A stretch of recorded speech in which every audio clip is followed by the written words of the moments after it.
नमस्कार मंडळी, तुम्ही पाहताय जनमत लाईव्ह. आजपासून 3 दिवसापूर्वी सांगोल्यामध्ये एकनाथ शिंदे यांची सभा होती. त्या सभेमध्ये बाजूला असतात आपले बापू. होय, शिवसेनेच्या फोटीमध्ये सर्वात चर्चेला आलेलं नाव आणि आजपर्यंत चर्चेत राहिलेलं नाव म्हणजे शहाजी बापू पाटील. त्यामुळं शिंदे होते आणि बाजूला शहाजी बापू होते.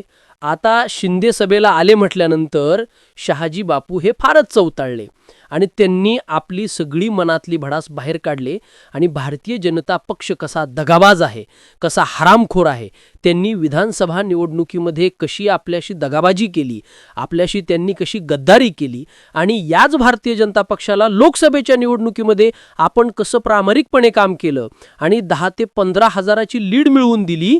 त्या भारतीय जनता पक्षानं आणि त्या देवेंद्र फडणवीस यांना हे शोभतं का? विशेष म्हणजे फडणवीस यांचं थेट नाव घेऊन शहाजी बापू यांनी भारतीय जनता पक्षावर इतशीच असं बडवण काढलं. मग एकनाथ शिंदेंनी हिची सोडलं. मात्र योगायोग असा की एकनाथ शिंदे यांची सभा होती आणि बरोबर दुसऱ्याच दिवशी देवेंद्र फडणवीस यांची सभा होती. स्ट्रॅटेजी कशी आहे? जिथं जिथं एकनाथ शिंदे सभा घेऊन जातात त्याच्या मागोमाग देवेंद्र फडणवीस सभा घेऊन जातात आणि मग कोणाला व्यसन घालायची, कोणावर धाड टाकायची, कोणावर झडप टाकायची, कोणाची बोलती बंद करायची, सगळं कसं प्लॅन केलेलं असतं. लगेच दुसऱ्या दिवशी देवेंद्र फडणवीस सांगोल्यामध्ये येतात आणि दणकावून सभा घेतात.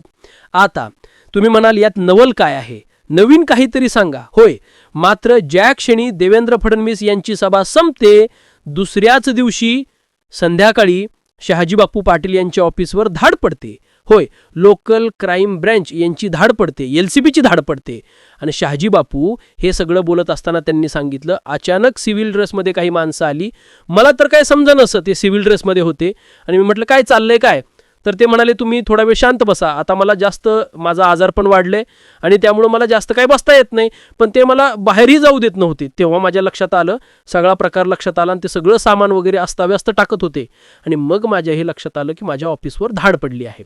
आणि हे सांगत असताना तेच शहाजी बापू पाटील हे रडत होते आणि रडता रडता ते असं सांगत होते की मी रडणार नाही, मी लढणार आहे. आणि हेच बोलत असताना त्यांनी एक स्टेटमेंट असं वापरलं की आता ही निवडणूक संपली, मतदान उद्या संपलं, मी निवांत 10-15 दिवस विचार करणार आहे आणि त्या विचारांती अंतिम निर्णय घेणार आहे की आपण राजकारणात राहायचं की नाही, राजकारणापासून आपण वेगळं व्हायचं आणि आपले झाडे डोंगर म्हणजे सांगायचा उद्देश या सगळ्यापासून आता दूर जायचंय आणि आपली शेती करत बसायची. इंटरेस्टिंग गोष्ट अशी मित्रांनो, सांगोल्यामध्ये गणपतराव देशमुख यांच्या विरोधामध्ये ते असं म्हणतात की सातत्यानं आम्ही लढणार का? तर गणपतराव देशमुख यांच्या विरोधामध्ये मी एकटा लढत होतो. मात्र त्याच शहाजी बापू पाटील यांना गुलाल जर कोणी लावला असेल तर त्या पक्षाचं नाव आहे शिवसेना आणि धनुष्यबाण. होय, उद्धव ठाकरे यांनी रिस्क घेऊन शहाजी बापू पाटील, कारण त्यावेळेस त्याचे जे प्रतिस्पर्धी दीपक आबा साळुंके वगैरे हे सगळं तिकिटासाठी तर होतेच पुढं, उद्धव ठाकरे यांनी शहाजी बापू पाटील यांना उमेदवारी दिली. ते निवडूनही आले. निवडून आल्यानंतर उद्धव ठाकरे यांची भयानक स्तुती केली. मात्र एकनाथ शिंदे यांनी ज्या क्षणी बंड केलं त्याच क्षणी शहाजी बापू हे रस्ता चुकले, ते भरकटले आणि त्यांनी त्या बंडाच्या पूर्वी म्हणजे बघा, आमदार होता येत नव्हतं इतके दिवस, आता आमदार झाले म्हणजे महत्वाकांक्षा कशी वाढत जाते. आता महत्वाकांक्षा वाढणं किंवा असणं हे काय चुकीचं नाही, पण आमदार झाल्याबरोबर आपल्याला मंत्रिपद भेटलं नाही ही सल शहाजी बापूंच्या मनात होती आणि त्यांनी धाडकन उद्धव ठाकरेंना साईडलाईन केलं.